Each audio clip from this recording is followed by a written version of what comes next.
What's going on, everybody? What's going on, everybody? I don't know. There's all kind of stuff going on, man. I'm pumped for what's going on right now. I am too. I know that it's hot again. Yeah. Hot. You know, I actually had to put out sprinklers in my yard. Oh, My grass is like drying up and burning up. Yeah. Well, that's how our pumpkins that we planted, they're almost dead. Yeah. Like at the farm store, there because it isn't rained. No. This weekend it's supposed to rain a lot. Well, we need it. Yeah. I hope it does. Yeah, I do too. I'm tired of. Man, my little chihuahua went out and rolled into dust today. And she was trotting across the parking lot. She shook, and it was just like a big puff. Cloud. Yeah, golly. Oh, that's great. Well, hey, we got to talking about wasps there a few weeks ago. Yeah, we did. I got smoked by one right there. Oh, man. It's about better now. My arm swelled up. When it stung you, did you, like I've heard two responses. Did you like freak out or did it like woo get you going? Well, I was on the phone and I was walking and it was the big huge orange ones. That sucker hurt. It did. That sucker hurt. I said some holy words. But I was on the phone, so I had my arm like this, and I was getting off the phone. So I was like, all right, see you later. And I kind of felt something lightly touch my arm. And about that time, it felt like somebody had I want to say a match, but it was like the heat was steadily increasing. And because I felt something touch my arm, then all of a sudden it was like a little bit of pain, and it was like, then it was like massive pain. It was gentle at first. Yes. And you said, bless the Lord, oh my soul. I did. I started singing. When he Bless his says holy name. words, they all ended in whole. Yes. Yeah. Oh, and man, but it was stuck on there. Like I had to like smack it off my arm, and then it got away. Yeah, they'll cling to you, man. Well, the fact that it got away has haunted me and made me so mad. And I saw kind of where they were going, and they were going up under my shingles on part of my house. So I had some spray, and I went and I smoked some of them there, but I still saw him flying around. I was like, one day I'm going to get you. I'm going to get you. And that's just like Revelation 7 all over again, right? Yes. I thought he pulled a Jericho. Like, I got them all. Not a single survivor left. Not a single one left. Yeah. No, I told Levi because he came around the corner because I guess he did hear me. He was like, what happened? I heard you in Mason. Yes. I told him, I said, if I could get that wasp, I said, I'd pull his arms off one at a time. And I was like, I said, he'd die a medieval way if I could get my hands on him. Braveheart ain't got nothing on this. That's right. Yeah. So I really hate wasps now. Sorry, Amber. I know we said they pollinate. So, speaking of sting, why don't you sting the subscribe button? There you go. Go ahead and stab the thumbs up. Yep. And do all the things that you need to do on the social media. Ring the bell. Ring the bell. And leave us some comments. We got some really cool ones lined up here. To give Logan a hard time, Peter, why don't you go ahead and throw the email up there? Yes, it is REVERENT at hollygrovechurch.com. Yes. There we go. But I don't have to hunt for it now. You put it early in the... I know. Yeah, see, it's all the way at the front. Yeah. That's good. That's good. But comment below. Let us know what you think of this episode because we're going to get weird. Yes, we are. We're starting this little series called Weird Things in the Bible. I love it. Pat, I love it. Did you ever know that there are some weird things in the Bible? Man, it's my favorite parts. I know. It really is. My best friend, Michael Heiser, he used to say this all the time. If it's weird, it's important. That's right. There you go. Yeah, and that's the truth. Yep. It is absolutely the truth. Speaking of you guys comment, we had a pretty good bit of comments this week. Miss Ruby Rose, she says, I am not as humble as I should be. I am more arrogant than I should be. And if my heart wants to purchase something frequently, then I feel like I deserve it because I worked most of my life. Hey, amen. So do we all. Yeah. Paul said in Romans 7:19, I want to do good, but I don't. I don't want to do what is bad, but I do it anyway. I want to be the perfect example of what a Christian should be, but I always fall short. Your discussions are fun to watch, informative, thought-provoking, but also reassuring. Y'all are becoming my favorite self-help tool. Wow. There you go. That's awesome. Yeah, that's a good one, Wow. Our good buddy Jay, He says, bro, I'm still stuck on the fact that God is in control isn't in the Bible. That one blew my mind. Rhonda says, y'all need a scribe. To which I told her, we need more than a scribe. Yeah. And then Rhonda says again, the etymology of the money is root of all evil belongs to some way back in the 1st century preacher who was trying to encourage giving from his clutched fist congregants. Yeah. A little guilt goes a long way. Also, are we certain that Jesus was not Southern? All the hyperbole stories and parables, just saying. Yeah. Maybe. Maybe. He was probably born in Tennessee. He was from South He Judah. said, repent, y'all, Yes. for the kingdom of heaven is here. Yeah. Yes, that's it. That'd be a good verse. Kingdom of heaven is right here. Right But here. thank you guys. Thank all of you for the comments. We love hearing from you guys. Yeah, we absolutely do. And speaking of weird, there's these 2 old ladies sitting at the old folks' home, and this guy, this old guy, comes up to him and says, "I bet you can't guess how old I am." And they say, "I bet we can." He says, "I bet you can't." She says, "Okay, drop your pants." So he drops his pants. The one lady, she gets down on her knees. She looks underneath. She looks at him from behind. She looks again, looks again, looks again. She sits back in her chair and she says, "You're 92 years old." He said, "How did you know that?" "You told me this morning at breakfast." Look, we had Jeff come in, the astrophysicist, this weekend, and I told Peter, I finally got a Peter Jeffrey moment. I was sitting on my porch before church Sunday, and I was just sitting there getting my mind ready, and this joke hit me, and I said, "Peter, I finally leveled up my dad joke game." And he said, what is it? And I said, "What is the problem with NASA's computers? They run out of space." Oh, Out of space. man. Yes, exactly. And you came up with that. I did. It hit me out of the blue. I immediately ran inside and told Stacy I was so proud of myself. good. And she That was is like, good. She was like, "Poor little man." Homegrown dad joke Yeah. right there. I love That it. is good. That is. Yeah. I like it. Okay, so Weird stuff. weird stuff. Yeah. Timestamp. This is where the banter ends. 7.5 minutes. That's right. Now we're going to uncover some of the stuff that, your Sunday school teacher will probably skip over. Yeah. Yeah. Because you got to wrestle For with it a sure. little bit, or it's maybe a little bit. But this actually, we're going to get you started off. This is kind of a little bit of a softball because most kids will have heard this in Sunday school. Have you ever heard this story in Sunday school? I don't know. I told you I don't think I have, but when you Yeah. get into it, I might have. Okay, well, this is the story about Balaam and a talking donkey.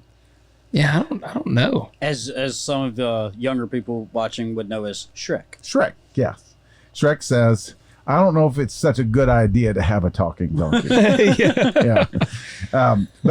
Yeah. This is a real story, and honestly, if you really dig into this story and the implications, it's going to blow your mind. It's going to blow your mind. So let's just dive into the story. Where are we at? We're at Numbers 22. Now, just to set it up for you, what has happened right up to this point. Now, the Israelites are moving in toward the Promised Land, and they've just won two incredibly. I mean, these two incredible battles that they were definitely underdog. Yeah. I mean, they were undersized, underpowered, outmanned, everything, but they won the battles anyway. And this was the battle against the Amorites, which were tough dudes. Yeah. And they just wiped them out. The Amorites, they weren't the weird, had the demonic and all that around. No, that was the Amalekites. Amalekites. Yeah. Okay. Yeah. Those were Amorites are descendants of Canaanites, right? Yes, they are. They are a brand of Canaanite. Yes, Yeah. Amalekites were the shapeshifters. That's right. Yep. That's right. And then they went to Bashan. Bashan, the king of Bashan is Og. O-G. The original OG. Me and you jumped on that Yeah. immediately. That's why the show is so good. That's it. But Our here's simple the minds. here's the thing about Bashan. Bashan is in Second Temple Jewish literature, Book of Enoch, and some others. Bashan was where the gods, the Elohim gods, the lower case gods, Yeah. would come down to their little headquarters and meet with the kings and the sons of man, so that and teach them how to do things that teach them new ways to destroy themselves. So basically. Bashan wasn't a person. No, but Man, that's a missed opportunity, because I just pictured in my head like Bashan just sounds like a name, like your mom be like, Bashan, I know, get in the bathtub, get ready. Yeah. No, The street light on. Yeah, Get on. Bashan, come on now. no, you'd have to say, come on, Og. Og, that doesn't have a good ring to OG. it. Come OG. on, Og. Yeah. So they won these two incredible battles, and so it says that then they journeyed and camped in the plains of Moab, Okay. beyond the Jordan, opposite Jericho. Okay, so And he's not talking about Moab, the bomb.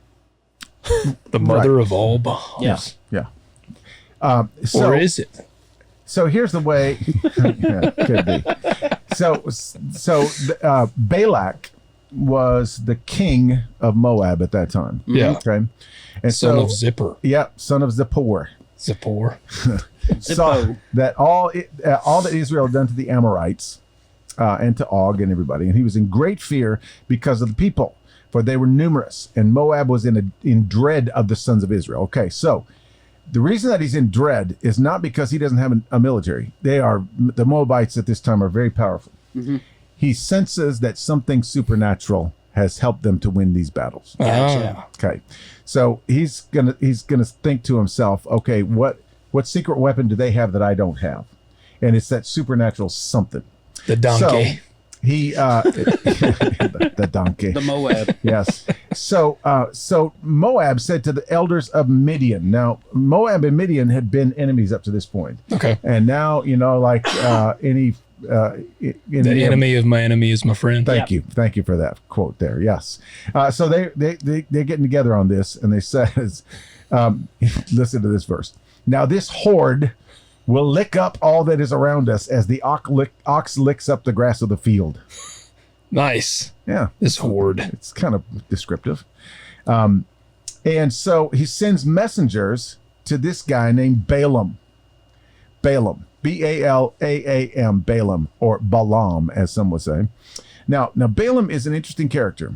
Here's a little bit of what we know about Balaam.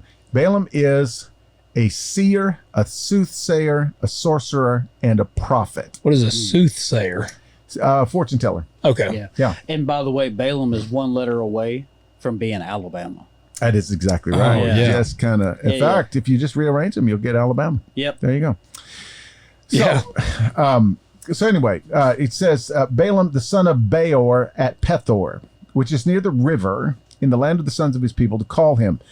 Okay, so This is the Euphrates River, correct? yes, it is the Euphrates River, and so this is about a 450-mile distance. Yeah. Pretty good journey. Yeah, that's days and I was days gonna and say days. for Yeah. on foot. Yeah. And so he sends this message that says, "Behold, a people came out of Egypt. Behold, they cover the surface of the land, and they are living opposite me. Now, therefore, please come curse this people for me, since they are too mighty for me. Perhaps I may be able to defeat them and drive them out of the land." And here's key phrase here. "For I know that he whom you bless is blessed, and he whom you curse is cursed." So Balaam is like well known in He's the aware. whole region. He's a rock star. He like wears a white suit, and he pushes people on the head and they fall over. You can say it, Benny Hinn. I mean, he's got riz. You know what I'm saying? Yeah, he's the televangelist. And he probably dresses real fancy, and he's probably like he does the thing, and They would not complain about him driving a 69 Charger. Not There at you all. go. No, Yeah. no. I mean, he'll have 17 69 Chargers. You got two in there. Good job. Good job. So yeah, he's very well known, and he's very well known because typically whatever he gets involved with Does well. It comes Yeah. true. His prophecies are fulfilled. People are cursed, and they stay cursed, and all this kind of stuff.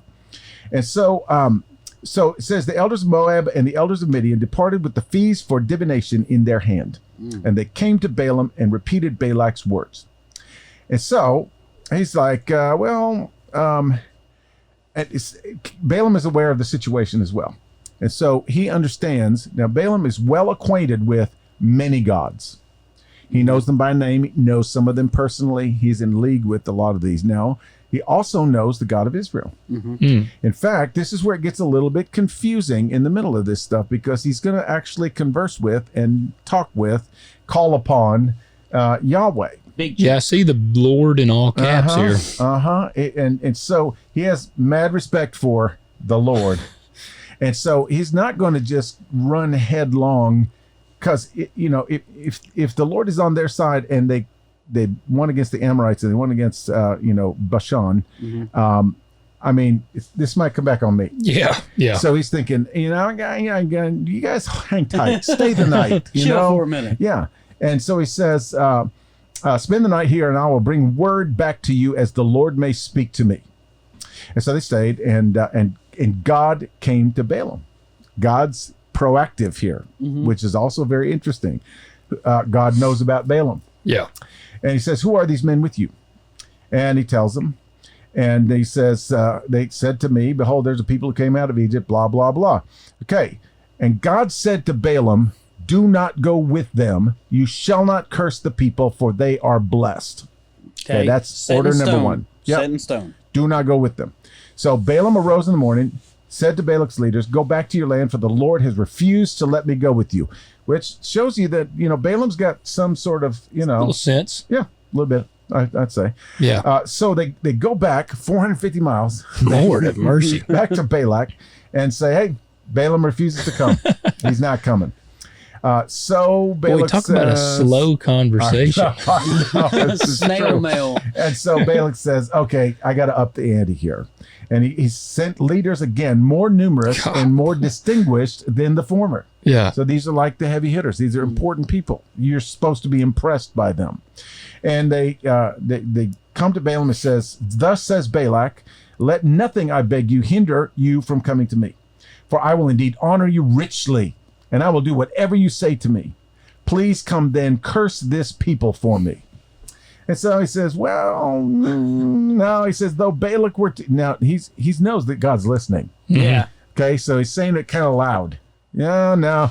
Though Balak were to give me his house full of silver and gold, I could not do anything, either small or great, contrary to the command of the Lord. Who? My God. My God. So is he on board now? No. I was going to say, what's he got? This is mouth service at its best. I mean, Gotcha. It's not that he doesn't know about the Lord. He wants the Lord to be on his side too. Yeah, so he's my God it's now. like he told me not to, so now he's my God. Yeah. So there you go. Gotcha. And so then he says, please, you also stay tonight. I'll find out what else the Lord will speak to me. And so God comes to Balaam at night again and says to him, if the men have come to call you, rise up and go with them. He said, don't go. Yep. And now he's saying to go. But he's conditioning here. But only the word which I speak to you shall you do. So Balaam arose in the morning and saddled his donkey. He saddled his own donkey. All right, I do remember this story. Okay. And get these words again. Went with the leaders of Moab. Here comes confusing verse. But God was angry because he was going. Yeah. Okay, God says, don't go. Then God says, go, but only do what I tell you. So he goes. Mad. And now he's angry. Yeah.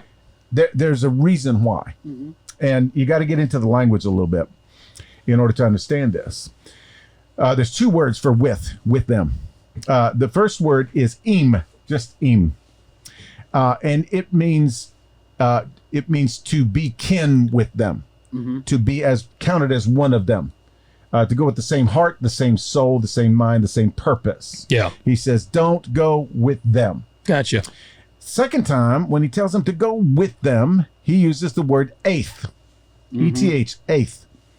And that means in proximity with them, in name only. Yeah. Alongside. So you're just pretty much riding there with them. He says, Lord tells him, travel with them, but don't be a part of them. That's it. Yeah. That's exactly right. And so then Balaam arose in the morning, saddled his donkey, and put on his party hat. Aim with them. Yeah. Gotcha. So he was lockstep with them. Yeah. So in one verse he says, oh, it's the Lord my God. But now you're my people. I'm with you. Because why? Because he wants the money. I was going to say, but to get rich. And that's probably why the Lord said, only do what I say. Yeah. go with them. Exactly. But only speak Keep what your I say. distance Yeah. and do what I do. And first thing in the morning, he gets it wrong. Oh, he knew what he was going to do all along. Yeah. He just got the green light from God. And it's just like, I'm going to go with them. I'm not going to go with them, but now I'm going to go with them. How many times do we do that? Oh, yeah. And I'm just thinking, I'm like, man, how many times? Because I do remember this story now, but like, it's wild reading it with more understanding and more context. yeah. Because I would have read this before, and one, I wouldn't have picked up on kind of the humor in it a little bit here. It gets more humorous after this. Yeah. It without knowing any deeper too, it kind of paints God to be like bipolar. Yeah, well, and that's what I'm saying. I would have not understood that he was angry. I'd be like, well, he just told him to go. I know. That's why you got to know this a little bit about these words here. Okay, so then we get to verse 22, and it says, God was angry, he was going, and so the angel of the Lord took his stand in the way as an adversary against him. Adversary. He is directly opposed to Balaam. Yeah. So, 2 questions. Who is the angel of the Lord? The messenger of the Lord. It is, in this particular case, the pre-incarnate Jesus. Oh, okay. Yeah. The angel of the Lord. The other one of the other ways to describe the pre-incarnate Jesus before he took on human flesh, is also the commander of the heavenly host. Yep. That's pretty cool. Same one that Joshua saw. Yep. Yeah. Are you for us or against us? Dressed in full regalia. Yep. Yeah. So they don't. And how is the form? Because I thought he would basically drop dead. He doesn't notice them. Yeah. No, okay. He doesn't see him because they can't. Didn't somebody drop dead at the sight of God? Almost everyone. Yeah, but this is the angel of the Lord. This is God appearing in a human-like form, like an angelic form. Gotcha. Okay. So we see this a lot, like when Shadrach, Meshach, and Abednego are in the fire. They said the fourth one in there. It was the angel of the Lord. It was the pre-incarnate Jesus. I wonder if do they know that that's who it is? I mean, I know they probably realize it's an angel. Yeah, my shack, your shack, and a bungalow. Shake the bed, make the bed, and in the bed we go. No, they don't. They don't have vocabulary to know about Jesus. Yeah. And they don't know about the Holy Spirit. But they didn't know if it's like, they don't realize this is God, just in angel form. Well, there's something about when the angel of the Lord shows up, not just like the angel that appeared to Joseph or the angel that appeared to Mary. That's Gabriel, there's Michael, and then there's all these lesser messengers, No, when the angel of the Lord shows up, it's like, you're going to see Balaam's reaction. All right, well, good. Let's hear it. Okay, so it says, and this is an adversary, okay? We got that. Yeah, not what you want to be. He was riding on his donkey, and his 2 servants were with him. This is where it gets weird. When the donkey saw the angel of the Lord standing in the way with his drawn sword in his hand. Hey, shit! Shit! Yeah. When the donkey saw the angel of the Lord, the donkey sees God, and Balaam does not. Okay, so it gets better. Even creation will call out, right? Oh, man. The donkey sees the angel of the Lord, and so he turns off from the way and goes into the field. So Balaam does what any good rider will do. He just steer. Smacks him in the head. He takes his stick and he strikes the donkey. And this is a she donkey, by the way, to turn her back into the way. Okay. So she's an ass? Yeah, well, it's biblical language. I don't know. I mean, yeah. So then the angel of the Lord stood in a narrow path of the vineyards with a wall on this side and a wall on that side. Oh, you ain't getting around me now. When the donkey saw the angel of the Lord, she pressed herself to the wall and pressed Balaam's foot against the wall, so he struck her again. I mean, yeah, that probably was painful. That probably hurt a little bit. Okay, so then the angel of the Lord went further and stood in a narrow place where there was no way to turn to the right hand or the left. And when the donkey saw the angel of the Lord, she lay down. I ain't going any further. Yeah. You ain't hitting me again. But he does. And he does. Balaam is angry, struck the donkey with his stick. This is where it gets really weird. Because now it says, and the Lord opened the mouth of the donkey. What's that say in King James? Oh, Let's see. I don't know. We need to find out. Yeah, we do. It's verse 28. Okay. 28. Here we go. All right. And the Lord opened the mouth of the ass. Nah, I just wanted you to say it. I just wanted you to say it. Yeah. Sorry, I'm an adolescent at heart. There we go. And she said to Balaam, she starts talking. She says, "What have I done to you that you have struck me these 3 times?" It kind of sounds like a she-donkey. It does, right? It does. Really, yeah. Why are you keeping count? I think I've had this conversation more than one time. I've never struck anybody though. It's not that. It's about other Never, things. Yeah. never. Yeah. It's more like, what have I done to you that you've forgotten to get this at the store 3 times in a row? You know? Yeah. Then Balaam says to the donkey, "Because you have made a mockery of me." So now he's just talking to the donkey. Yes, this is the Doesn't word. check up. Just keep. Well, yeah, donkey. Yeah. We don't see. It's like, this donkey just talked to me. Yeah. He's He just immediately like, Yeah, what? I know. And he is so pissed at this point. He says, "If there was a sword in my hand, I would kill you." That's what Yeah. he says. If there had been a sword in my hand, I would have killed you by now. And it's like, Balaam, do you just step back and take a look at yourself? Yeah, Right, you're talking to a donkey. Arguing with a donkey. You're arguing with the donkey.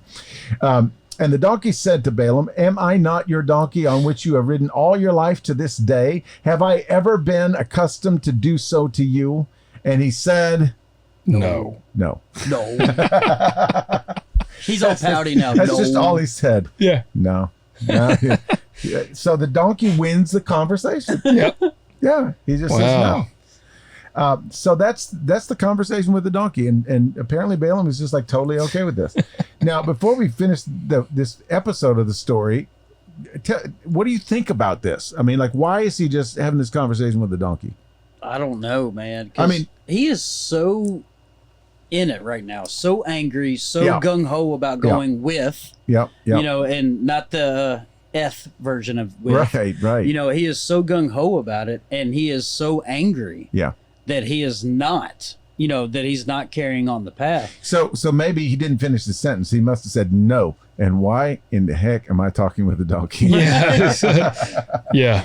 But I mean, can we say that we've done that though? Is whenever we're not following the righteous path, No. whenever we're heading on a trajectory that we want for ourselves, that we don't care who we're talking to. Yeah. If they're in our way, they're just in our Well, way. and that's one of the theories, is that he was just so consumed with anger that it didn't even matter who register he was to talking- him, Yeah, really. exactly.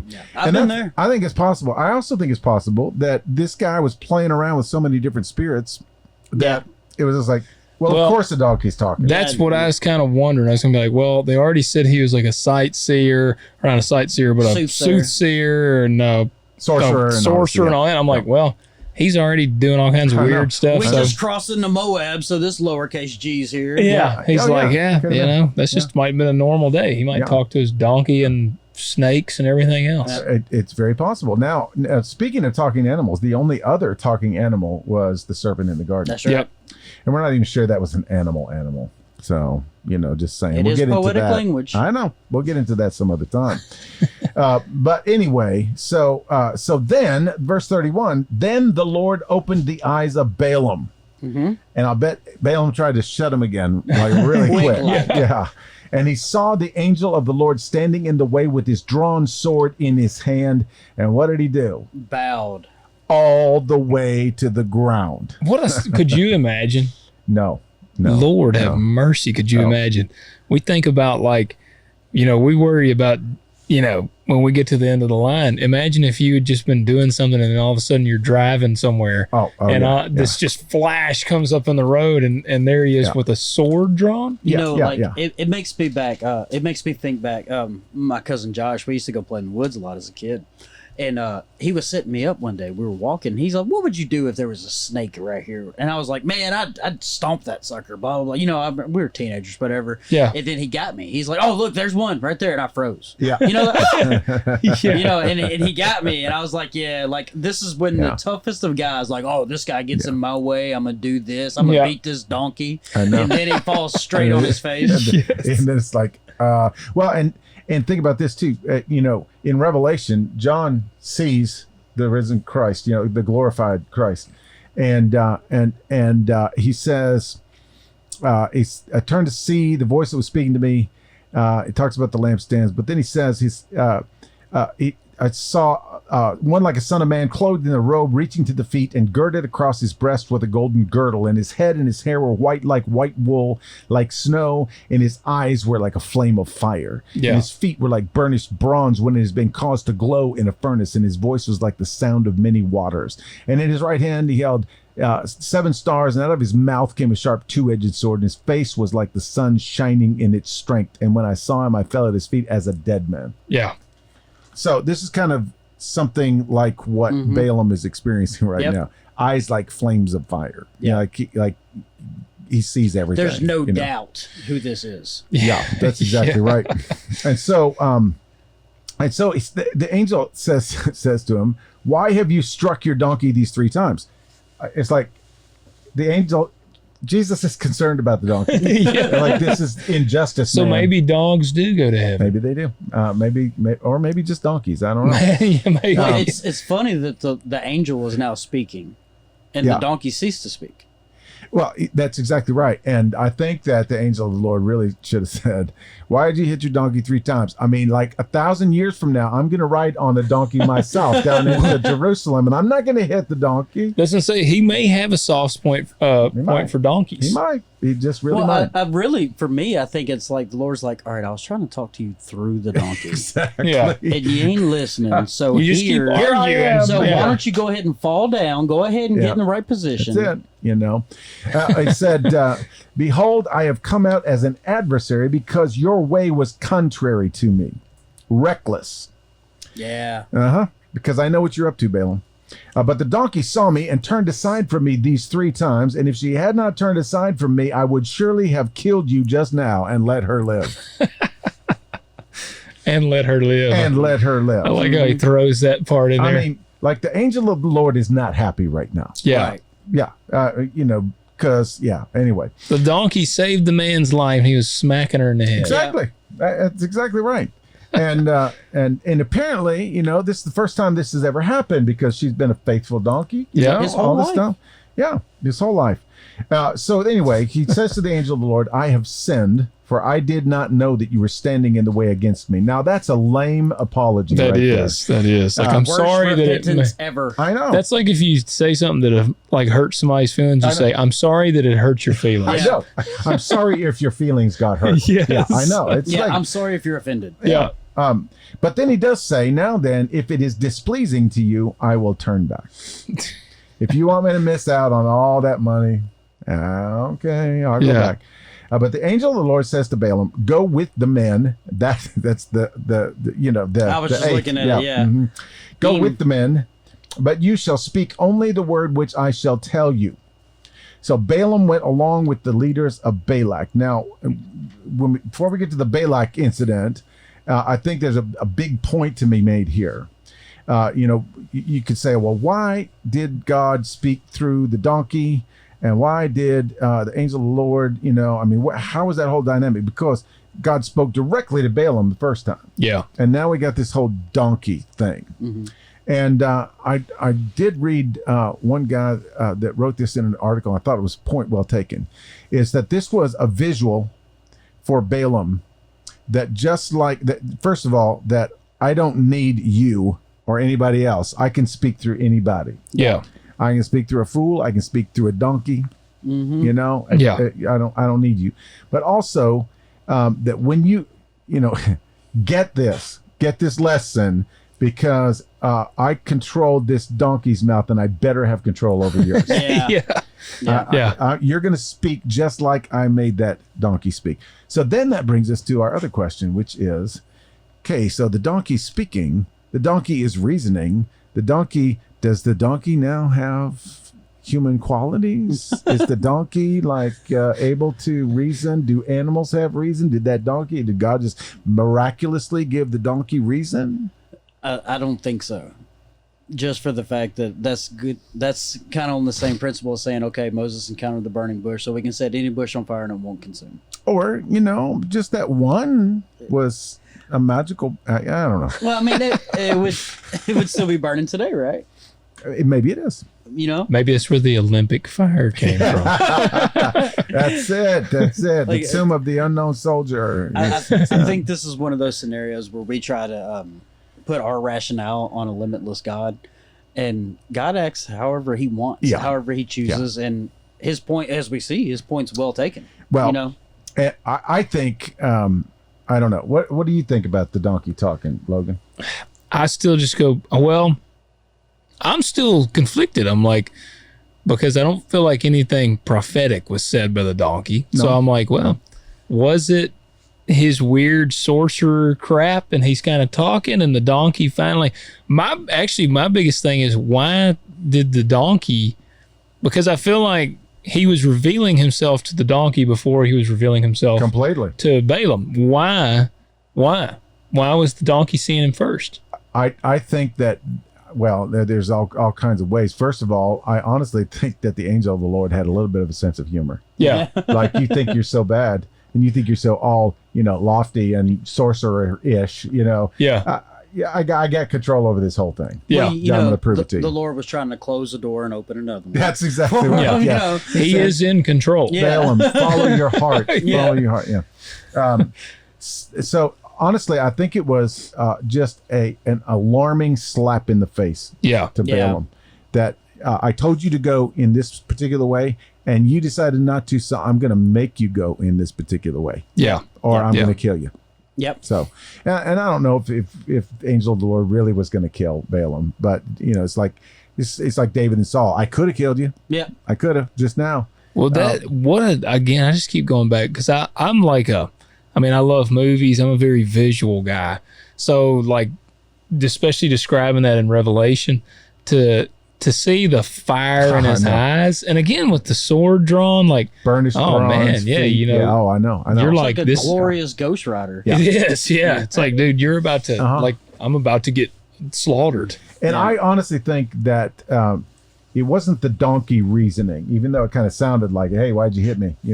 Yeah. It was God's reason coming through. I believe so. The vessel of the donkey. Mm-hmm. Yeah. We don't. After this, the donkey doesn't keep talking. And it's not like I have a magical talking donkey now. Yeah. He's not Shrek. Yeah. And that's right. and I think that plays back to even creation will cry out and for Yeah, the Lord. absolutely. Like even like Jesus even said, if I wanted to, these rocks would cry out. God spoke through the wind. God spoke through the storm. We have that. So can the wind and the storm reason? Only If when God God wants speaks it through. to. That's exactly right. We just copped out big time there, didn't we? So this is the fascinating part of it, and this is where it gets a little bit. I mean, this is now crazy. It's going to get weird. You're like, it's about to get a little weird. No, it gets weird in a different way, because now you're going to see. I mean, this is. We like the stories when God operates in logical sort of, orderly fashion. I like it when he's weird. I know. This is the whole thing. But normally it's like, and David brought his forces out, and it's like, oh, I wonder if David's going to win the battle. Well, God said he was going to be with them. Of course, And it's just like, oh yeah, and they slaughtered them, and all this stuff. We like just kind of cut and dried. Yeah. But God is going to work in this in a weird way. I mean, this is super wild, mystical way, and he's using this sorcerer who acknowledges that Yahweh is the most powerful God, the most high God, but really kind of wants the money. And then you got Balak and the Midianites, and they're like they're into worshiping Baal and all these other gods, and they're just so it's all of this weird pagan negative stuff, and God is using every single one of them like pawns on a chessboard. Yeah. It's crazy. So Balak heard Balaam was coming. He went out to meet him at the city. And then he says to him, "Did I not urgently send to you to call you? Why did you not come to me? Am I really unable to honor you?" See, it's like scolds him for being late. And Balaam's like, I almost was smited on the way here. I got caught in traffic. Would that be smitten? Smitten. I was smitten. nearly smitten. Yeah. So he says, well, I'm here now. I'm here now. Am I able to speak anything at all? The word that God puts in my mouth, that shall I speak, or he will kill me. Yeah. Yeah. And so this is the interesting thing. Okay. It takes him to these different places. So in the morning, now, Balaam went with Balak, and they came to Kiriath Huzoth, which is basically a high place where they worship Baal. Okay, they can see Israel down in the valley, and this is like a power play. Balak's thinking, we're going to take them up to my temple, and we're going to get all the power behind us. He's going to curse these people. So he brought them up to the high places of Baal. Balak sacrificed oxen and sheep, sent some to Balaam and the leaders who were with him. Okay, so they're up here at this high place, and we just started chapter 23. Balaam says to Balak, build 7 altars for me here and prepare 7 bulls and 7 rams for me here. Okay, so a bull and a ram on each altar. Balaam knows about, Israel, 7, he's kind of setting this thing up, like he knows just enough to be dangerous. And he's got a bull and a ram. It's like, I got to cover my bases here. So I don't know why they sacrifice rams sometimes. He's like, but not a donkey. Do not bring any donkeys. That's exactly right. He'll get mad at you. And so she'll get mad at you. He's like appealing to whoever he can appeal to. And so Balaam says, stand beside your burnt offering. I will go. Perhaps the Lord will come to meet me, and whatever he shows me, I will tell you. So he goes to another little bare hill, it says. And God met Balaam. He says, I've done my offerings. And the Lord says, good job. I didn't really do anything, but hey, good job. And Balaam's kind of proud of himself right there. See, I got my, and so he says, the Lord put a word in Balaam's mouth, kind of like he did with the donkey, and said, return to Balak and you shall speak thus. Now, these are called the oracles of Balaam. Okay. And I'm not going to read like all of them, but suffice it to say, I got to look at my little commentary page here. Okay, so there are 4 oracles in these next 2 chapters. Text makes it clear that God has put the words into Balaam's mouth, but each of the 4 oracles concerning Israel takes up one of the promises of the Abrahamic covenant and confirms it. So this is like, not only is it not a curse, it's a blessing. It's not just a blessing, it's a reconfirmation of the covenant. Yeah. I mean, so they like this is like double everything. Yeah. And so the first oracle stresses that God has not cursed Israel, confirms that Israel will be like the dust of the earth. Okay, so he says, from Aram, Balak has brought me, Moab's king from the mountains of the east. Come curse Jacob for me, and come denounce Israel. And he says, how shall I curse whom God has not cursed? And how can I denounce whom the Lord has not denounced? As I see him from the top of the rock, and I look at him from the hills, behold, a people who dwells apart, and shall not be reckoned among the nations. Who can count the dust of Jacob, or number the 4th part of Israel? Let me die the death of the upright, and let my end be like his. Well, it's like, how you like that, Balak? It's like, I was not expecting that. Yes. And he says, what have you done to me? I took you to curse my enemies, but behold, you have actually blessed them. And then he says, hey, I didn't say it. Jesus said it. Yeah. And so it's like, okay, let's go to a different place. So he takes them to the top of Pisgah. Pisgah is a famous mountain. And in fact, the most famous, honestly, the way that I know Pisgah is that God took Moses up to Pisgah and said, see all that land, all that promised land? You ain't getting it. Yeah. That's the land that I've given to your country, and you can't go there. And Moses dies. Yes. Like, oh, all right. What a peaceful ending. So he said, oh, Pisgah. Yeah, Pisgah, yes. And so they take him up to the top of Pisgah, build 7 more altars. Bulls and rams are falling like flies. Yeah, I'm telling you. Okay. They didn't have a beef problem. And I'm wondering at this point why Balaam said, maybe we should do turtle doves. Yeah. I don't know. Try them rabbits. Rabbits. Yeah. So then he says, okay, well, what has the Lord spoken? And he took up his discourse and said, okay, now this one stresses that God cannot change his promise, confirms that God is present among his people. Okay, so he says, "Arise, O Balak, and hear. Give ear to me, O son of Zippor. God is not a man that he should lie, nor a son of man that he should repent." That's straight out of the mouth of God. "Has he said, and will he not do it? Or has he spoken, and will he not make it good? Behold, I received a command to bless. When he has blessed, then I cannot revoke it. He has not observed misfortune in Jacob, nor has he seen trouble in Israel." And he goes on down and he says, God brings them out of Egypt. He is for them like the horns of the wild ox. For there is no omen against Jacob, no divination against Israel. At the proper time it shall be said to Jacob and to Israel what God has done. Behold, here it is. The people rises like a lioness, and as a lion it lifts itself. It shall not lie down until it devours the prey and drinks the blood of the slain. Nice. That's a Conan quote there. Yeah. How's Balak doing? Yeah, lick this land. Yeah. He's not going how he expected it to, needless to say. Yeah. I love his response too. Did I not tell you whatever the Lord speaks that I must do? Yeah, but then, see, Balak says to Balaam, "Do not curse them at all, nor bless them at all." He's like, "Stop talking. Stop talking." Yes, exactly. He's like, I'm possessed. Yeah, he's like, "It gets worse every time you talk." I know. And so then Balak says to Balaam, "Please come, I'll take you to another place. Perhaps it will be agreeable with God that you," this is funny line. "Perhaps it will be agreeable with God that you curse them for me from there." That's the most passive aggressive bargaining I've ever heard in my life. I love that. So it took him to the top of Peor. Now this is going to be really important later in the kind of the backlash of this story. To the top of Peor, another mountain which overlooks the wasteland. And then, of course, Balaam says, "I need 7 altars. Slaughter them poor cows and rams. Let's More try bulls, it more again." rams." Yeah. And then, but then it's funny because beginning of chapter 24, Balaam sees that it pleased the Lord to bless Israel. So he did not go, as at other times, to seek omens. But instead, he just set his face toward the wilderness. It's like, okay, I guess I'm in this. Okay, here we go again.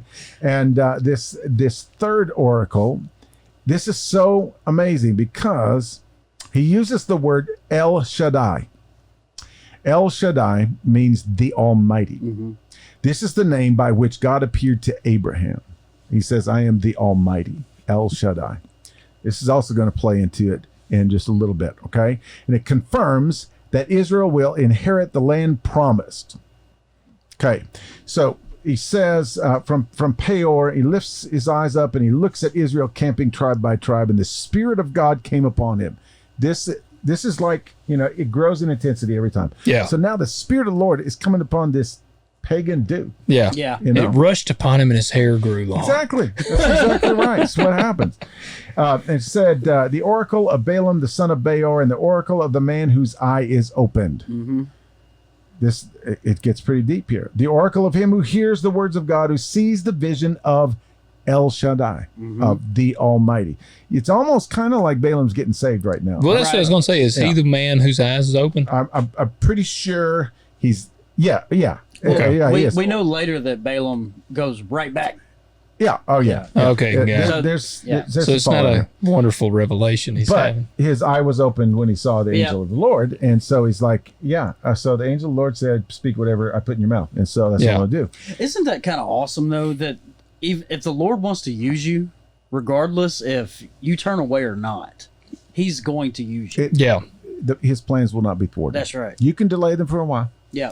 You can run. That's just cool when you see that there's so much God at work that you can't deny it. Yeah. It's cool to see. So here's this oracle of him who hears the words of God, who sees the vision of the Almighty, falling down, yet having his eyes uncovered. Mm-hmm. How fair are your tents, O Jacob, your dwellings, O Israel, like valleys that stretch out, like gardens beside the river, like aloes planted by the Lord. You get in the picture here, like the cedars beside the water.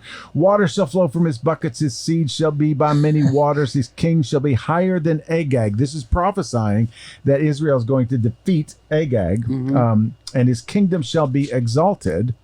God brings him out of Egypt. He is for him like the horns of the wild ox. Same thing as the previous oracle. He shall devour the nations who are his adversaries. Who is his adversary at the moment?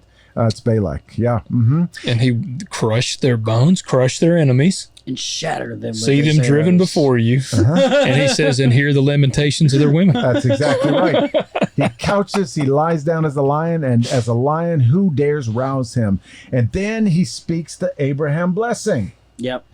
Blessed is everyone who blesses you, and cursed is everyone who curses you. He just cursed Balak's men. Oh, man. Ouch. And Balak is mad.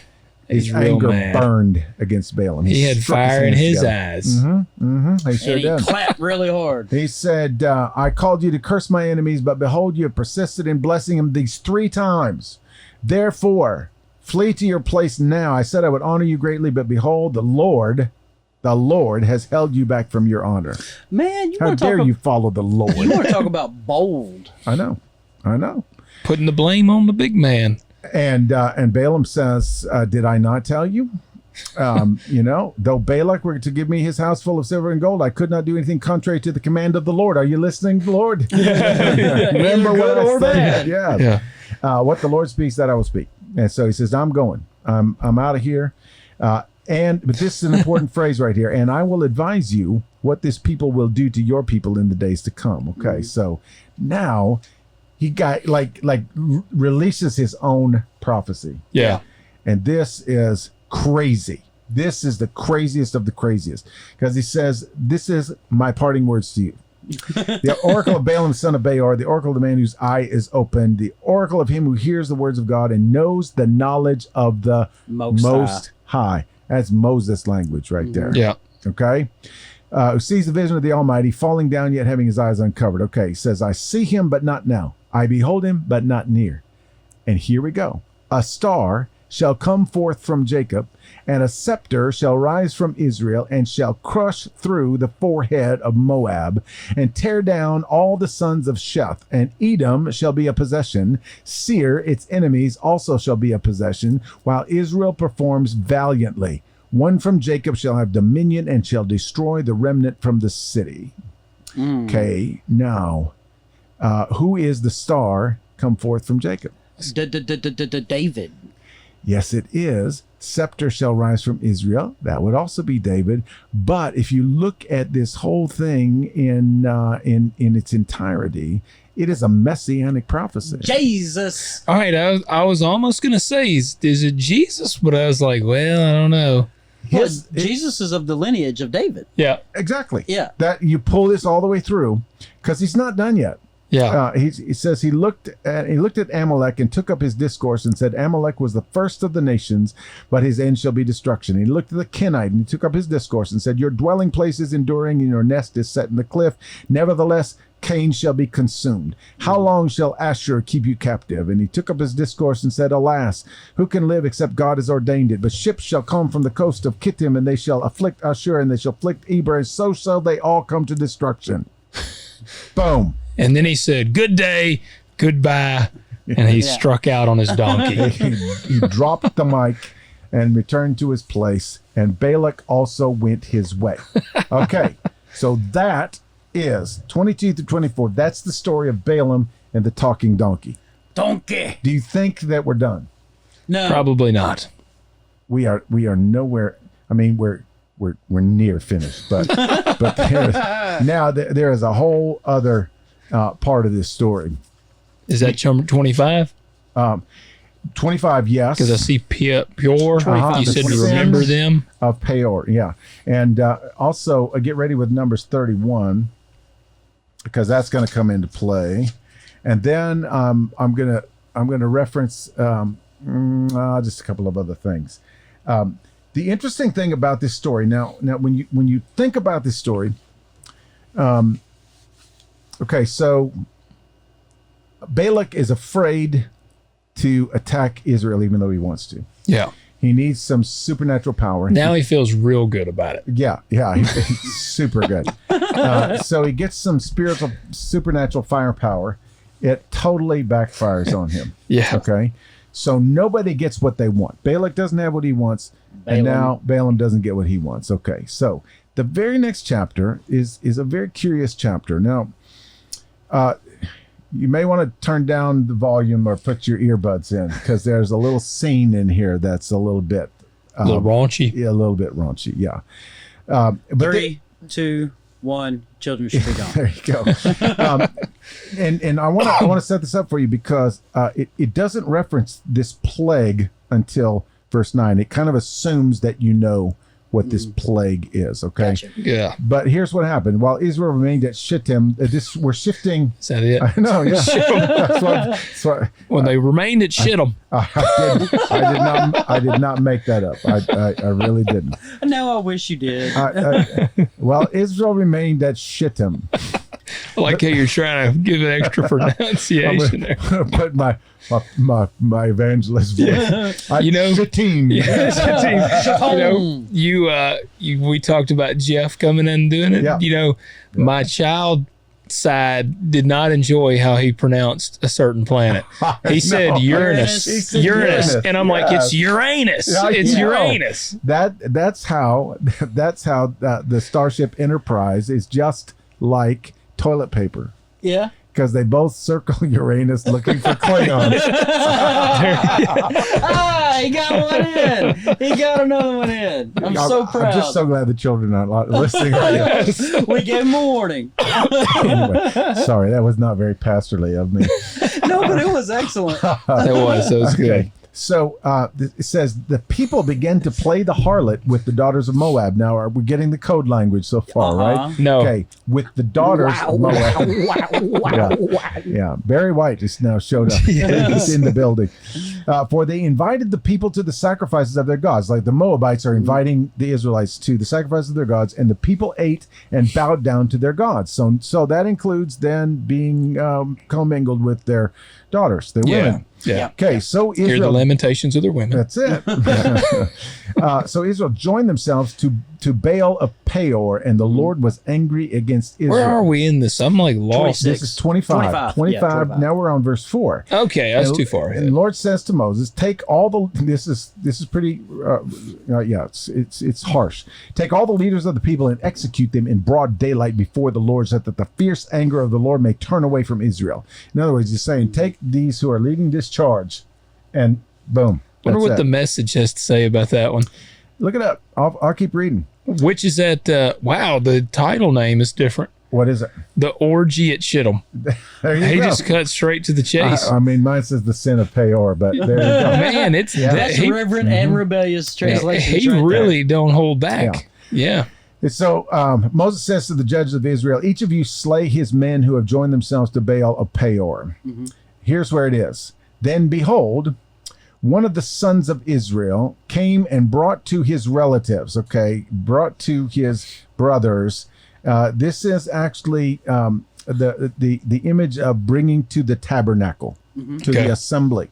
Brings them to the tabernacle of Midianite women in the sight of Moses and in the sight of all the congregation of the sons of Israel, while they are weeping at the doorway of the tent of meeting. Tent of meeting is the tabernacle. Okay. And so what happens here is these getting so bold with this thing, taking it to the house takes of the them Lord into the tabernacle, and they're like doing it in the tabernacle. Wow. Yeah. Here's wow. Okay. Yes. Man. So Phinehas, I love that name. I say Phinehas, who is the grandson of the great priest Aaron. Yeah.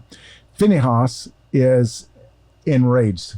He is not having this. Yeah, he's blowing a gasket. He rose from the midst of the congregation and took a spear in his hand, and he went after the man of Israel into the tent and pierced both of them through. Nice, my Do man. that on Sunday, man. 2 with 1 blow. Do that on Sunday. Just chase people around with the spear. That was a capable priest. I'm telling you. And so you got the visual? Yes. Okay. So 2, 1 blow. Yeah. Just like that. That took some force to go through. I'm telling you what. But then it says through the man of Israel and the woman through the body, like the belly. It's actually a translation there. But then, wait a minute. Okay, so the dude and the chick were in there. So this is like some Friday the 13th stuff. Yeah. Yeah, when he runs it up through the bed. Yeah. Yeah. Is that Kevin Bacon? Yeah, it was Kevin Bacon. Yeah. So then it says, so the plague on the sons of Israel was checked. Okay. It's like, what plague? I don't see a plague. And those who died by the plague were 2,400. Okay. 24,000. or 24,000. What is the plague? I'll get to that in a second. But if you read the rest, Moses blesses Phinehas. Mm-hmm. And I mean, he's just like gives him every award that you can have. He gives him the gold, the silver, and the bronze, and says you can keep these forever, because not only did you cleanse the tabernacle from this foolishness, but now nobody's dying from the plague. Yeah, nobody's going to be witnessing in the tabernacle no more. No witnessing. Is this, Numbers 31? Yeah, we're going to get to Numbers 31. I want to get to verse. I think it 15? Is. Might be even 13. Let me see right here. Yeah. Okay. So, this is the slaughter of Midian.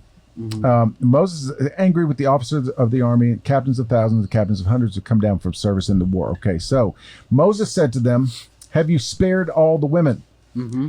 Behold, these caused the sons of Israel through the counsel of Balaam to trespass against the Lord in the matter of Peor. So the plague was among the congregation of the Lord.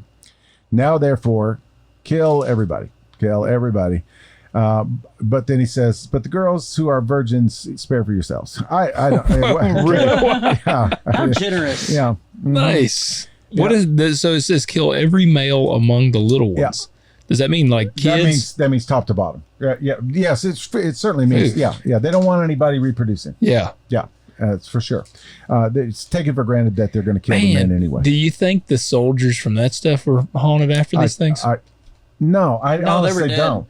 This is a conversation that we'll have sometime, because it's a very deep theological conversation. But talking about the violence, that God orders them to wipe out everybody, genocide, and all this kind of stuff. There are reasons, strategic reasons, why certain clans need to be exterminated, and it all has to do with spiritual warfare, the unseen realm. But also, we always have to keep in mind two things. One is that they live in a barbaric culture. Yep. We always have to remember that every problem was solved by injuring somebody or killing somebody. Yeah. It was the norm for them. Yeah. It's like the Wild Wild West times a million. Yeah. You know? It's like, how do you solve problems in the Wild West? You just stand out there and draw guns, right? Yeah. Yeah.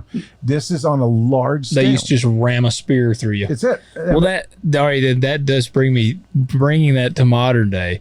I was recently having this conversation. We were talking about just how crazy things are today. Yeah. And I said, well, they ain't as crazy as they used to be. And that's what they're like, no, they're worse. And I'm like, no. No, they ain't near as bad. I can't draw down on you right here. Yeah. No, and I used to think that, I'm like, man, what we're experiencing today is so much worse than what it gets worse every year. Yeah. And then you read this and it's like, no, I don't think so. I love that expression. The country's more divided than ever. Have you ever heard of the Civil War? I'm going to hold on to that forever. Yeah. Have you ever heard of the ancient Near East? Come on, man. But, a common war practice was to siege a city, which means to block off all the entrances, build ramps, and then start, firing down or pouring oil or whatever you do. Death blossom. And eventually they would begin to starve, so they would eat their own children. Wow. Yeah.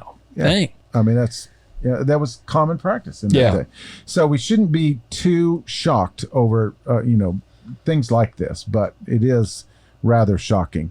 And so anyway, what happened was, okay, so this is where we draw Balaam back into it, okay? Because in verse, where is it? Oh, I passed it by. Verse 16. These caused the sons of Israel through the counsel of Balaam. Yes, the word of Balaam to trespass against the Lord in the matter of Peor. Now, the interesting thing about this cat Balaam and his story, it's one incident. It's a crazy incident. It's weird. It's messed up. But this one incident has ripple effects throughout all of Scripture. Yep. Read Jude 1:11. Jude 1:11. Yeah, and read 2 Peter 2:13 through 16. All right, Jude 1:11. Woe to them, for they have gone the way of Cain, and for the pay they have rushed headlong into error of Balaam, and perished in the rebellion of Korah.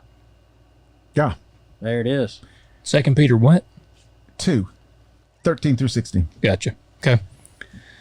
Suffering wrong as the wages of doing wrong, They count it a pleasure to revel in the daytime. They are stains and blemishes, reveling in their deceptions as they carouse with you, having eyes full of adultery that never cease from sin, enticing unstable souls, having a heart trained in greed, accursed children. Forsaking the right way, they have gone astray, having followed the way of Balaam, the son of Beor, who loved the wages of unrighteousness, but he received a rebuke for his own transgression, for a mute donkey, speaking with the voice of a man, restrained the madness of the prophet. Wow. I forgot. Balaam really does echo throughout the whole That's Bible. Yeah, that's pretty crazy. How about this? Revelation 2:14. Uh-oh. But I have a few things against you, because you have there some who hold the teaching of Balaam, who kept teaching Balak to put a stumbling block before the sons of Israel, to eat things sacrificed to idols and to commit acts of immorality, sexual immorality. Is that the church of Philadelphia? Smyrna. Smyrna. Yeah. So Balaam did not remain a good guy. I would say that his moment of acknowledging the Most High and the Almighty did not save him. Yeah. It was brief. Yeah, and he ended up getting killed. Yeah. For the whole mess. And so what's happening here is Balaam gets home, and he's thinking to himself, you know what? I can curse the Israelites without cursing them. Yeah. And so he gets back in contact with Balak, and he says, you know what? I can't curse them. The Lord will not let me curse them, even though I'm on your side. Yeah. I'd love to curse these people, and if I cursed them, they would be cursed. Yeah. But I think I know a way that I can get you an advantage, and you could actually go to war against these people, and that is not to add to your own supernatural power, but it is to diminish their supernatural power. Yeah. So he says, all you got to do, just parade some of your young ladies down there. Yeah. And then, let's have a little church picnic, ice cream social. Yeah. And let's sing a few songs. Let's sing a few songs to Baal. Turn on the Barry White. What could possibly go wrong, right? Yeah. And this commingling, do a little square dancing, little hoedown. Little hoedown. All Let's do right. some witnessing around here. Yeah. Hoedown in the tabernacle. Yeah. But it was, it just started off innocent like that. Yeah. But before long, they're going to be worshiping your God. And Balak's going, they will never worship my God. Their God helped them beat the Amorites. Or, hey, whatever. And he's like, no, these people are dummies. Yeah, they'll do it. Well, Yeah. it's a story old as time, man. I mean, we see it with, Ahab. Oh, for sure. We see it over and over in Scripture again. Yeah. And so if you put all the pieces of the puzzle together, this is what happened. And what happened was it kicked in this plague. Now, there's another similar plague like this. And I wanted to kind of compare notes here. It's in Exodus. Uh-oh. Yeah, it's in Exodus 32. And I'm just going to read through it to you, because this is a fascinating, it adds to the weirdness of things just a little bit. It starts in verse 25. Okay, so it says, this is in the middle, actually toward the end of their Golden Exodus calf journey. experience. Yeah. They just worshiped the golden calf, and Moses pounded it into dust and all this kind of stuff. And it said, well, when Moses saw that the people were out of control, for Aaron had let them get out of control, to be a derision among their enemies. Then Moses stood in the gate of the camp and said, whoever is for the Lord, come to me. And all the sons of Levi gathered together to him. And he said, thus says the Lord, the God of Israel, every man of you put his sword upon his thigh and go back and forth from gate to gate in the camp, and kill every man his brother, and every man his friend, and every man his neighbor. So he's saying, get rid of those who are doing this abomination stuff. So the sons of Levi did as Moses instructed, and about 3,000 men of the people fell that day. Lord have mercy. And then Moses said, dedicate yourselves today to the Lord, for every man has been against his son and against his brother, in order that he may bestow a blessing upon you today. Okay, so right around this time, there was another plague that was because of their unfaithfulness, and it was Oh yeah, I remember where this one is. It's in number 16. I liked it. He said Moses saw the people were out of control. That literally means let loose. It does mean let loose. It absolutely does. Okay. Yeah, since y'all cut loose, So that's what we doing. That's episode 1 with Aaron. Now we get to number 16, which is Korah's rebellion. This is also, we could do a whole weirdness thing on this. Because, spoiler alert, the ground opens up and swallows them because they rebelled. Okay. But then we get to verse 41, and here comes Aaron on the scene again. I think he's learned his lesson. It says that all the congregation of the sons of Israel grumbled against Moses and Aaron, saying, "You are the ones who have caused the death of the Lord's people." It came about, however, when the congregation had assembled against Moses and Aaron, that they turned toward the tent of meeting, and behold, the cloud covered it, and the glory of the Lord appears. So that means like God's coming on the scene. Yeah. This is very similar to the angel of the Lord showing up. Yep. It's like, okay, I ain't playing. And so the Lord spoke to Moses, saying, "Get away from this congregation, that I may consume them instantly." And of course, they fall on their faces, because who would not do that? Right. Yeah. And Moses says to Aaron, he's like, okay, hurry, do this now. He says, "Take your censer, put it in the fire from the altar, lay incense on it, bring it quickly to the congregation, and make atonement for them, for wrath has gone forth from the Lord, and the plague has begun." And so you can get this in your mind, So he's like, fast motion. Yeah, scrambling. And it says he took it as Moses had spoken, ran into the midst of the assembly, for behold, the plague had begun among the people. So he put on the incense and made atonement for the people, and he took his stand between the dead and the living, so the plague was checked. But those who died by the plague were 14,700, besides those who died on account of Korah. He returned to Moses at the doorway, for the plague had been checked. Man, when the Lord cleans house, he does not spare numbers. I'm telling you what. But the reason I want to bring this up is because then we get to this plague situation with the message of Baal and the sin of Baal and all this stuff. And now Phinehas, his grandson, does the exact same thing, only he doesn't use incense. Yep. He's like, he uses the blood of his enemies. Yes, he does.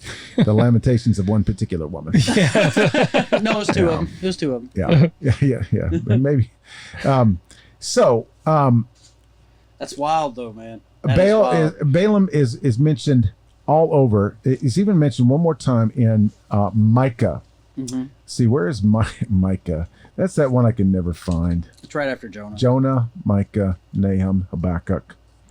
That's the way it goes, isn't it? Yep. Okay. But I get chapter? I get caught up in Ezekiel and Jeremiah. Okay. Micah. Oh yeah, you get. Okay, Micah 6:5. 6:5. Yeah. Do that one. Yeah, got it. You want me to do it? Yeah, do it. "My people, remember now what Balak, king of Moab, counseled, and what Balaam, son of Beor, answered him, and from Shittim to Gilgal, so that you might know the righteous acts of the Lord." Mm-hmm.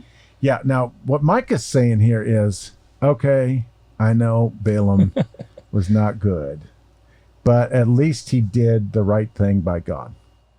And so he's kind of, taking the edge off it just a little bit. Yeah. And he's also making the point that you guys both made earlier, is that, God can use anything and anybody, right? I like in verse 4 too. He ends verse 4 with saying, "And I sent before you Moses, Aaron, and Miriam." Like you know this. This is known. This ain't a surprise, fellas. Yeah. But I want to finish with this. All right. Oh! I forgot. I'll tell you. I was so excited to share this. We looked at Peor. Okay, so it's a mountain, everything. This was the final place where, and this was shortly after this is when the orgy starts. And all this stuff. Okay. I was interested to know what the word Peor means. Okay, so this is straight from my Logos Bible software, the Lexham Bible Dictionary. It's study in action right here.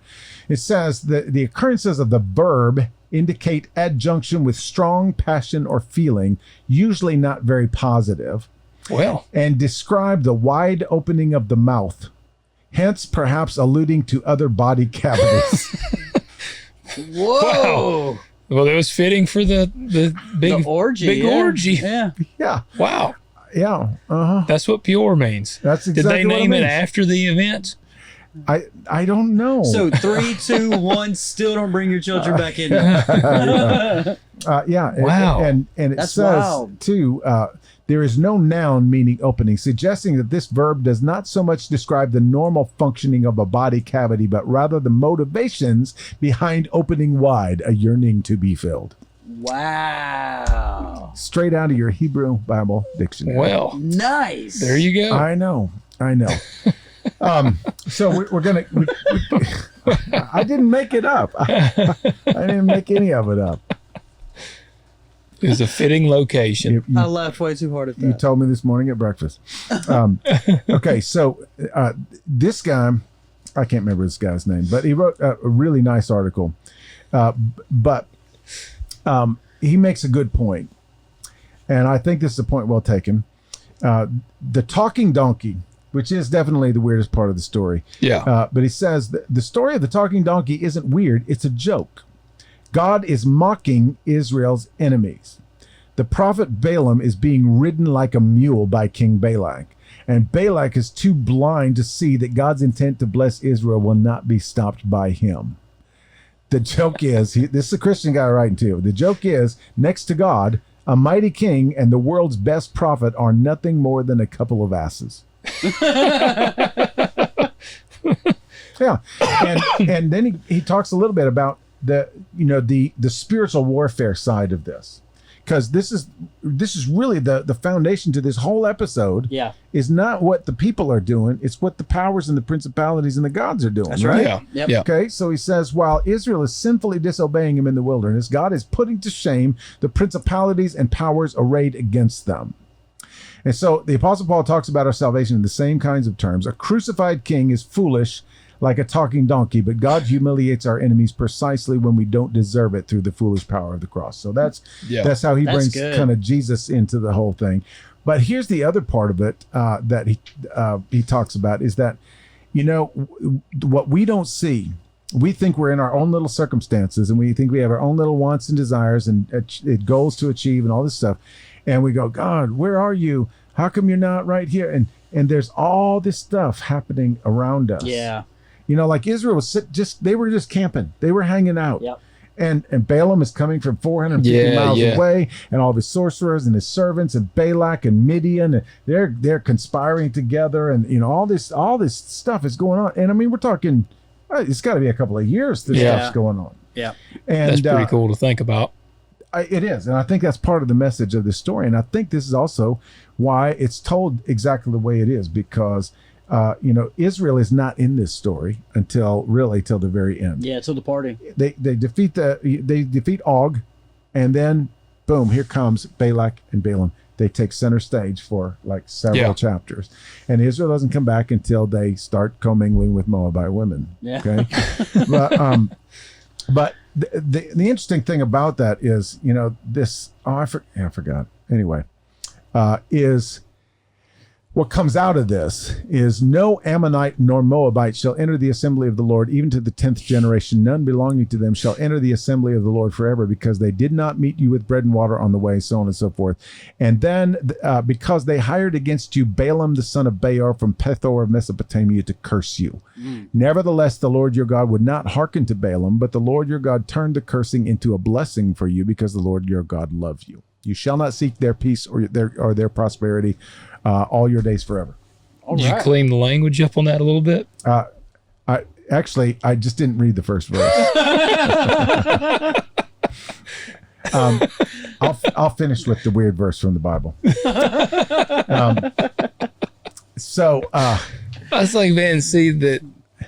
I mean, the Bible is rebellious enough. Yeah. Well, I'll tell you what, you're exactly right. That's where I like one of the things I love we do here is we're not afraid of the rebellious side. No, not at all. Because, I mean, the Bible's not squeaky clean. No. Like, I feel like that's where, and honestly, we've talked about it before.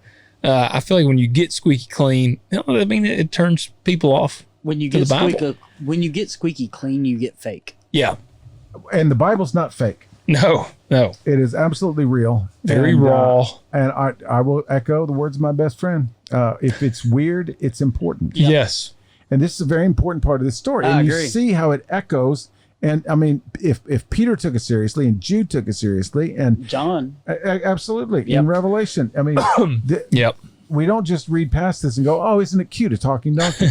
Yeah. And this is what we get in Sunday school, and it's good that we get that in Sunday school. But why do we never get past Sunday school? Sunday school is supposed to be an introduction. It is. To, it's and you know what I mean? Entry level. And then it's on us to take it farther. That's it. That's exactly right. Yeah. But I want to finish with this. This cracked me up. This is a Jewish rabbinic midrash website. Okay. Now, if you don't know what midrash is like almost like a rabbi's commentary. Okay, so and these are passed down for centuries. Okay, gotcha. I mean, I thought it was like a stage before a full blown rash. You start to get a little bit of it's as the swelling's going when you're down. right in the middle of it. Yeah, exactly. mid-rash. I mean, it's a little like road rash only. Just mid. Yeah. But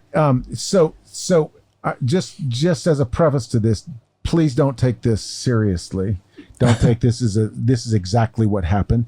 There might be some truth in there. There might not be some truth in there. But this is the way that it has been passed down in the rabbinic community since a long time ago. Okay. It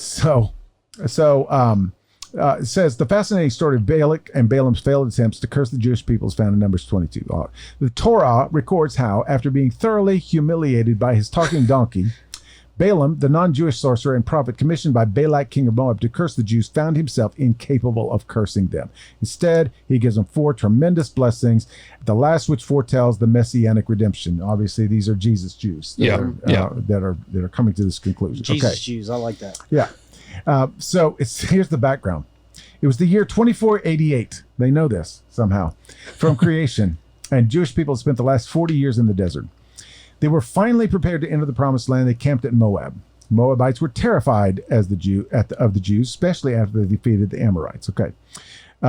Politics makes strange bedfellows. So although natural enemies, Moab and Midian banded together. Okay, we know all that stuff. Balak recognized that the power was supernatural. So they're gonna. Okay, this is where it starts to get interesting. Okay. It says that since the Jews' strength lay in their mouths, i.e. prayer, he planned to defeat them with a stronger mouth, Balaam's curse. Mm-hmm. Balak knew Balaam from his hometown of Pesor. We don't know that to be true, but he could vouch for his powers firsthand. Okay, so it gives him a little more. The Midrash tells us that Balaam was so great a prophet, his prophecy equaled that of Moses. Since God created his world with symmetry, everything that exists on the positive side has a negative counterpart, and the equivalent of Moses was Balaam. All right. So I'm jiving with that so far. Yeah. Okay. So it gets the offer. God says no, don't go with them.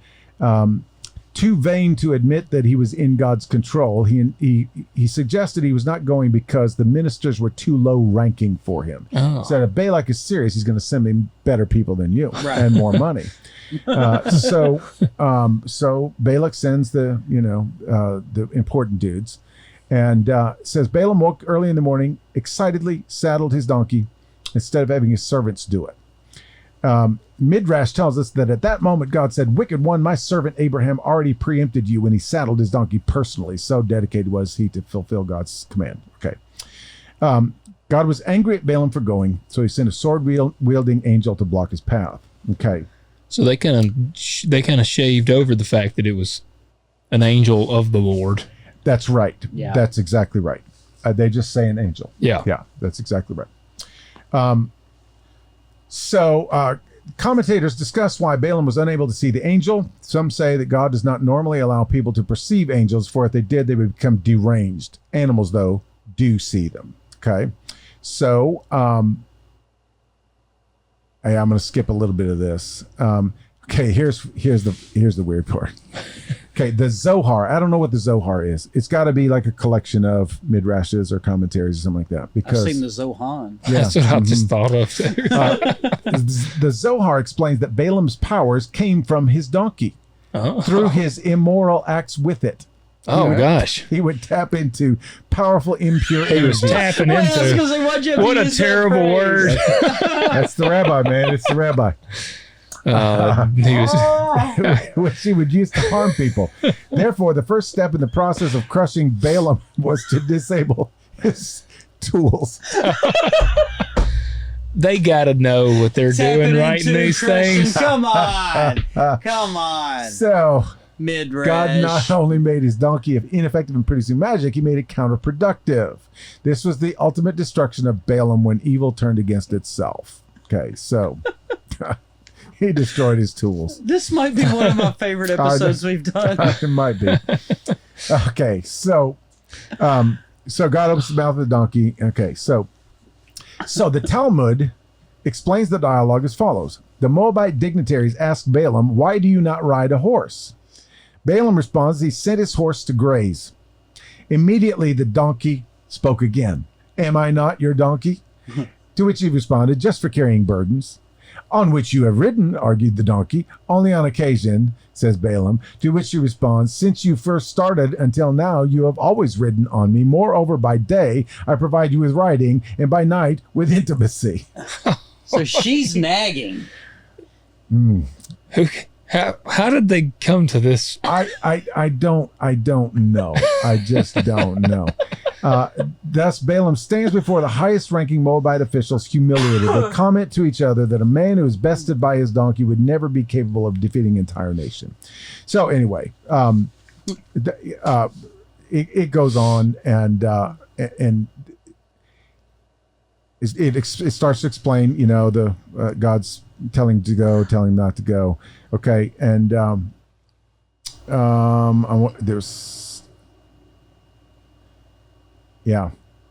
just kind of basically goes through the story. Okay, so after Balaam blessed the Jews for the third time, Balak grew angry, told Balaam to leave.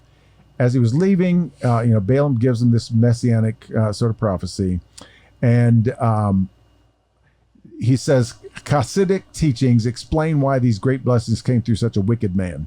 Balaam blessing the Jews was a preparation for Moshiach, which is Messiah, when every single creation will acknowledge its maker and the greatness of the Jewish people, so on and so forth. So that is the rabbinic take on it. What do you think about that, Logan? I think whatever rabbi came up with that was a weirdo. He was like, this story isn't quite weird enough on its own. We got to weird it up a little more. I'm losing it over here, man. Yeah. I honestly, I don't know where they come up with that stuff. I really don't. Yeah. At no point in our reading there did I gather that he was intimate with the donkey. No, I didn't see that he was tapping into anything. No. No, but this is. Oh man, I had to refrain. There's one I can't do it. I got to refrain. I'll tell y'all off air. That'd be good. Anyway, this is about as weird as it gets. Yeah. Would you say? Yep. But there is a biblical explanation behind it when we break it down. Oh, I mean, honestly, I mean, you can preach the gospel through this. Absolutely. But I mean, like, as far as like in a general setting, it would be tough. Oh, yeah. Well, yeah. But at the same time, okay, so this guy's little article here, and he talks about Paul, and he talks about one of those verses. He talks about that God uses the foolish things to confound the wise. He uses the common to confound the noble, and so on, the weak to confound the strong. And that's exactly what we're seeing here. Well, and I like that aspect to it because, I'm sure a guy like Balaam holds himself in super high regard. Yeah. And then literally he's humbled by a donkey. Yeah. Completely. Yeah. And God does that on purpose. Jesus is standing right in front of him. Yeah. And he's going like, really? You think you're all that important? Yeah. I guess I'll get down here and. But yeah. How many times did we talk about, we talked about, celebrity pastors and the scandals and all this, it's kind of falsehood, 17 jets and all this stuff. And sometimes I think, I'll use the word donkey, but I sometimes would like to use another word. Yeah. Because that's what I think about sometimes. There's just nothing from God coming out of your mouth, and yet you claim that there is. Yeah. And I'm not claiming to set myself up over against anybody. Yeah, these big pile it's not of about dumb me. donkeys. But I do see that it's so prevalent in our church world today. Absolutely. And I think, the donkey spoke more truth than, but I also think that, that Balaam knew that he'd been had. Yeah. Absolutely. Yeah. Absolutely. God told him not to go. Now, if he'd just stopped there, I'm out. Then no harm, no foul. God would have dealt with the Moabites in a whole another way. But instead, God used Balaam's insistence on going to put on a greater display of himself. Holding out for the greater glory. Yeah. That's exactly right. And then Balaam has to turn around and go mess it up by his desire for money. Yeah. I'm sure it was a lot of money. Well, I'm sure you know it was what they say. House of silver. The root of all evil is money. That's exactly right. Well, what comes around goes around. That's true. Yeah, that is true. Yeah. Karma. Yeah. Exactly. Oh, it's crazy. This is a weird. It is weird. I mean, talking donkey is weird. All the rest of the stuff surrounding the talking donkey Just compounds the weirdness. And then these rabbis make it even weirder. How do you make something so weirder? They found a way. I think we can just come down to the world is weird sometimes. It is. Yes. And rabbis are really weird. That's exactly right. Yeah. But if it's weird, it's important. It's important. That's exactly right. We're going to end right there. There you go. All right, guys. Y'all know what to do. Hit the thumbs up. Comment and let us know what you thought. We are going to get some weird comments. I just promise you. Jay, you better give us a weird comment. Jay, you better like Logan's shirt. Jay's going to write a book. Yes. Yeah, I know. Yep. All right, guys. We've had fun. Yeah. Thanks for being with us. And it only gets weirder as we go. It does. That's true. We'll get some, who knows how many weird things in the Bible we'll do. There's plenty of them. Leave us a comment, guys. Catch you next week.